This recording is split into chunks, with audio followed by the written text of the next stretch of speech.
Hey guys, I hope you're all doing well. So, firstly, sorry for my appearance. It is very early in the morning and I couldn't sleep, so I decided that I would film a video. That's why my eyes are kind of red because I'm very tired. So today I wanted to do a first impressions on the CoverGirl Stay Luminous foundation. I haven't tried this foundation, so I thought I would try it for the first time on camera. I have done one of these before, but it's not really something that I do much on my channel and I kind of want to get into. So give this video a thumbs up if you want to see more, and let's just jump straight into it. So firstly I'm going to be applying my primer. I do this every single day before I put my foundation on, so I'm going to do it today as well, and I'm using the Makeup Forever Step 1 Equalizer in the smoothing. So I'm just putting this in the areas that I have like larger pores or just need a little bit of smoothing out. I don't put this all over my entire face. Now time for foundation. I have the shade 810, which is very pale because I am very pale. But the packaging is nice. It's a glass bottle. It does have a pump, which is always good, and I'm pretty sure, like the 3-in-1, which is the one with the blue lid, the pump actually locks, which is really good for travel as well, so you don't have to worry about your foundation going everywhere. So I guess I'm just going to start off with one pump and see how I go. I haven't really heard that much about this foundation. I know it's not really like super new anymore, but I wanted to give it a try, so I don't really have any expectations whether it's really good or really bad, but I guess that's a good thing. So I've just put a pump on my hand here. As you can see, it's running down my hand a little bit, but it's not super watery or anything, so it's not really thick, it's not really watery, it's kind of in between. I'm just going to apply this to half of my face and then just see how the coverage is. And yes, I have this really disgusting pimple right there that I didn't have when I went to bed last night, so I guess that popped up overnight. And I'm going to blend that in with my Real Techniques sponge because this is what I use pretty much every single day to blend in my foundation.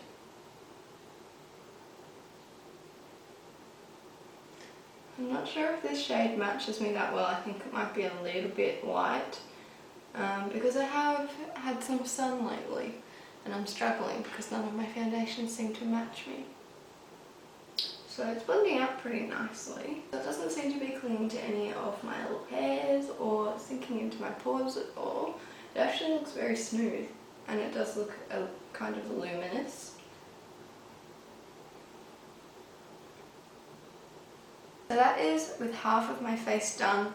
I can still see all of my freckles and everything showing through. You can still see the zit. So I said this is probably light to medium coverage. I'm hoping that it builds up because I do like a little bit more coverage, but I'm going to do the rest of my face and then I will be back. That is one layer on my entire face. I'm feeling a little bit like a ghost because it was a lot fairer when I first purchased this foundation. So it's kind of light coverage at the moment. I'm just going to put on another layer and see how well it builds. And I forgot to say in the beginning of the video, but I do have normal skin. Sometimes dry, but at the moment it's pretty normal. So I guess it's building alright. When I first started blending it out, it kind of seemed to lift off the foundation underneath. But once I tapped it in a little bit more, it seemed to all blend out properly. To me it doesn't look cakey. I mean, I wouldn't call this like full coverage or anything by any means. I would probably call it like a medium coverage because I can still see a couple of my freckles, but my redness and stuff is hidden pretty well. It's very luminous, which I personally prefer. It is a little bit patchy on my nose, but honestly every single foundation does that on me. I have a really hard time keeping foundation on my nose for some reason. It just never stays and it goes really gross. I'm interested to see if it will crease in my smile lines because most foundations do. So yeah, that is the foundation with 2 layers. I'm going to do my concealer and powder and then I will be back. So I've done my concealer and I've powdered my face just because I powder on an everyday basis. So far the foundation is looking nice. Even though I have powdered, it's still got a little bit of luminosity, which I'm sure will come through during the day as well. The foundation is looking very smooth. So far it hasn't creased in my fine lines at all. So far I'm really happy with how it's looking. It's looking really smooth. And I mean, this kind of coverage that I have now is the coverage that I wear like on an everyday basis. I'm not a full coverage person, so I'm fine with this amount of coverage. Not clinging to any dry patches, it's not looking cakey or clinging to any like little hairs on my face. Right now it is 7:12 in the morning. Yes, like I said, it is very early. I'm not sure if you can see that, but it is 7:12. I'm going to be filming a couple of other videos today. and kind of just hanging out. So yeah, I will check back in a couple of hours and we will see how the foundation is doing it. So I'm back for my first check-in. It is currently 10:37, 10:37.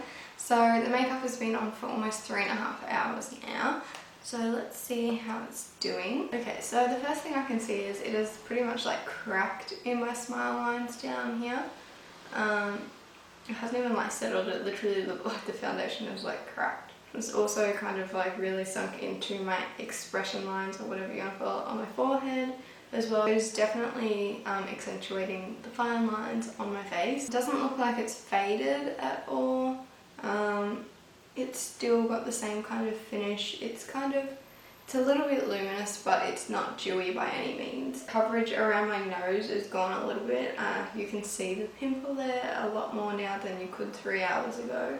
It doesn't look super natural on my skin. You can definitely tell that I'm wearing foundation.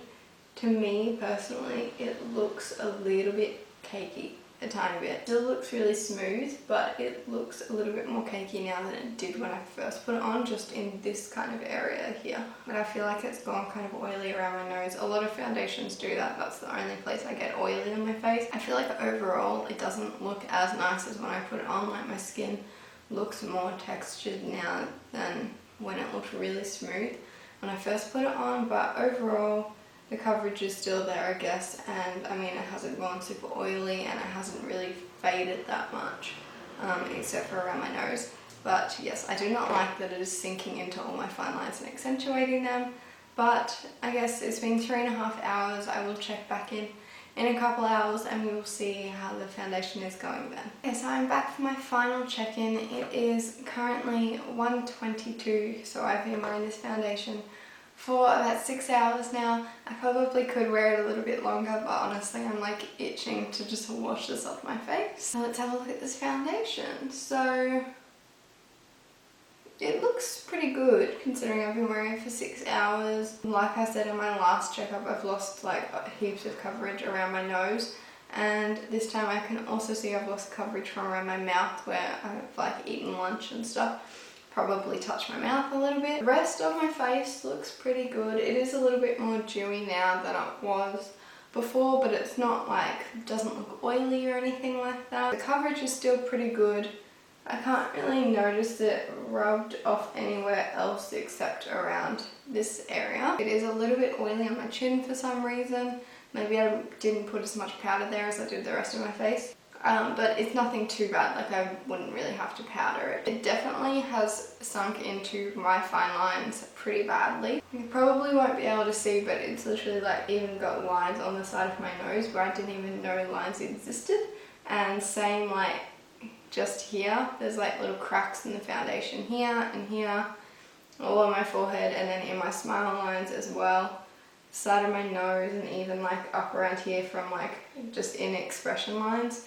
So pretty much any facial expression I make, any line that is created, the foundation has cracked in that. Foundation has cracked in it and it has stayed that way, so it accentuates like all my fine lines and lines that I didn't even know were there. But other than that, the coverage is still there. It still looks pretty good. It does claim to be long wearing. I definitely agree with that. The only other thing is, I think the reason that I want to take it off is I can feel it on my face, like sitting on my face.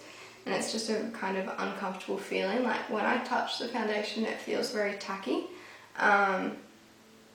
So I know it doesn't look like super dewy or anything, but it definitely feels tacky. And just looking, it is transferring as well. I say it looks the best on my cheeks and my forehead. My T-zone is definitely lost some coverage and is a lot more like dewy than the rest of my face. Which, like I said, I'm not oily at all. I have normal to dry skin, so that would be all the foundation, not my oily skin, because I don't have oily skin. I forgot to say when I first did this video, this foundation isn't available in Australia yet. I picked it up when I was in the States. I'm sure they will bring it out in Australia at some point. This was around $12 in the States, so I'm sure it'll be the same price as like the Outlast 3-in-1 is in Australia. Overall, I think it's a pretty good foundation. The coverage is pretty good, the longevity is pretty good. The only thing that really bothers me about it is the cracking in the fine lines. that I'm not a fan of. But this is a foundation I'm definitely going to keep trying out and wearing. And I've tried worse foundation. I mean, it's not the best foundation I've ever tried, but I have tried worse ones. I think that's about it. Give this video a thumbs up if you enjoyed it. If there's anything else you'd like me to test out and do a first impression on, let me know in the comments below. I'm still figuring out the best way to do first impressions, but I really hope you did enjoy this, and I enjoyed doing it. Don't forget to subscribe if you want to see more videos from me, and I will see you guys in my next video. Bye!